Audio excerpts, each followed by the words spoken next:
Hey, how's it going? Joshua Palmer here with another video. So today I want to talk about raising your prices and why this is so important and why you need to be doing it. So raising your prices is something, raising my prices is something that I've done pretty much from the outset, and it's something that I will continue to do.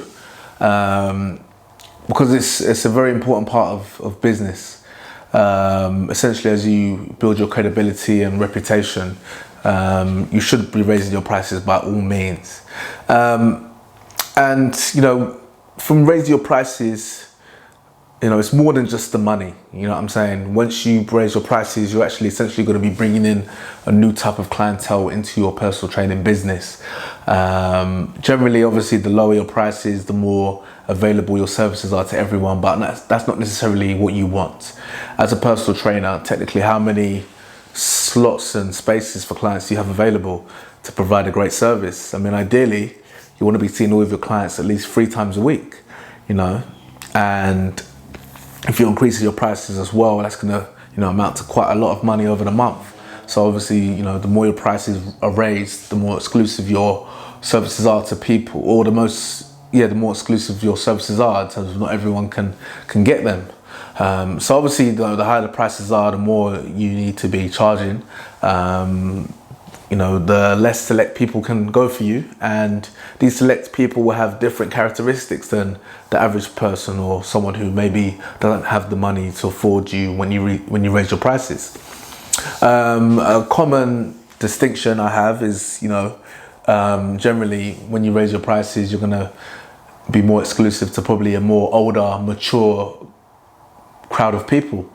So picture someone fresh out of university, first job, on a graduate scheme, or a couple of years into their professional career. Chances are they're not going to be able to afford your services, and generally, you shouldn't have to rely on that kind of clientele anyway. Also, potentially, once you raise your prices, you're going to be dealing with people in quite high paying jobs, quite high profile work as well, in terms of in their company. And these clients are going to have a different kind of attitude, especially when it comes to money and value, and how they kind of place money and value together. Essentially, I find when clients pay you more, they kind of trust you a little more as well. And they're more invested, because obviously it's a bigger financial commitment versus someone who's paying you, let's say, a couple hundred pound a month. So I find that works better as well. And essentially, once you increase your prices, you should be able to work less and have the same amount of money. So you should be able to, dedicate more time and really go deep with your clients that are those fewer clients that you do have. I mean, ideally, if you can have the same clients and increase your prices as well. That would be even better, because that will increase your revenue over per month, giving you more options of what to do with your money. So maybe you can buy yourself some time, get some people to help you in terms of some daily or some regular admin tasks online, or you can use that money to invest into growing your business, maybe marketing. Maybe you can use that money to invest in property and create other sources of income. So, many things that you can do in terms of once you raise your prices. And I feel like, you just get a better client. People cancel on you less, people are less flaky, people are more serious, people are, these people are operating in a different kind of realm and environment in terms of their relationships.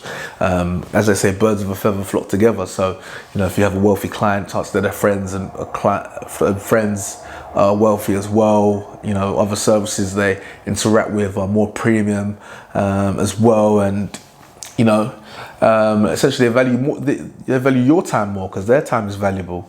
And you have a more serious client, which is what you want. You don't want to have someone who's sort of flaking on you, always cancelling last minute, doesn't listen to what the advice you give them, doesn't follow the workouts you give them. That's even though a client might be paying you money, that can make your quality of work life. Yeah, so if your client's paying you, even though they're paying you money, it can make that'll make your life miserable. Imagine having to deal with 30, 40 clients like that just aren't listening to you, don't really care, just wanna a bit of help with their training, not really care about, not really getting results, not listening to you. Like, it's gonna be a nightmare. Versus imagine 30 clients that are paying you more, they're treating your service in a more professional way, they're turning up to all their sessions, or they're being professional and letting you know well in advance when they need to reschedule, and they're just being more serious about their training and your service. They're taking your service more seriously. So obviously it's not hard to imagine what life is better and what life is more sustainable in terms of your happiness and you having a successful business. So yeah, obviously also, you're more likely to have a longer term client. If money is not a scarce resource and money is not an issue, chances are that monthly amount that you're charging them, they can just keep it going.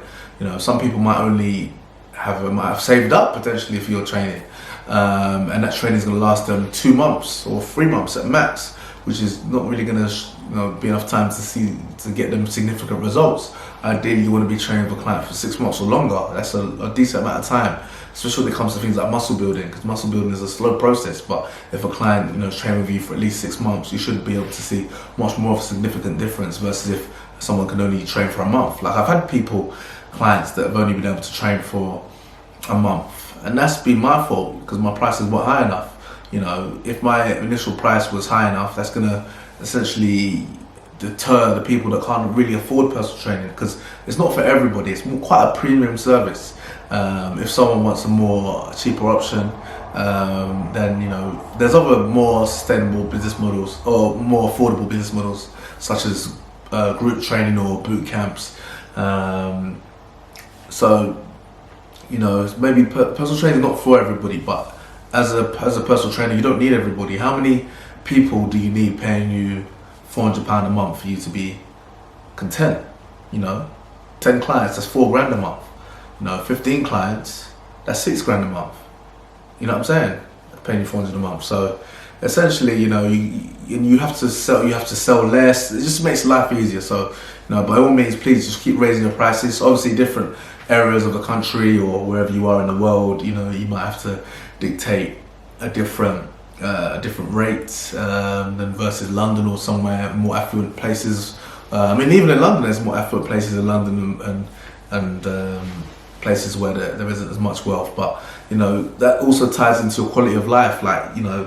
Like I said, London's quite expensive, but if you go outside of London, the price of living is cheaper, so you can reflect that in your prices as well. So, but you always want to be on the upper end of the scale, if that makes sense. You always want to be on the upper end of what you're charging your gym. If you could be charging the most of your gym and still be busy and getting clients, by all means, you need to do that. So there's just a few tips. If you do need help in terms of getting started or getting ideas in terms of how to grow your personal training business in a low-cost gym, so for example, Pure Gym, the Gym Group, Easy Gym, or anything similar, where the memberships aren't so expensive, then download my free book, The Low-Cost Gym PT Business Success Guide. Give it a good read. I'm reading that again to get my business where it needs to be. Like, subscribe if you enjoyed the video, leave me a comment as well, hit me up on Instagram or Facebook, let's connect, and I'll catch you on the next one.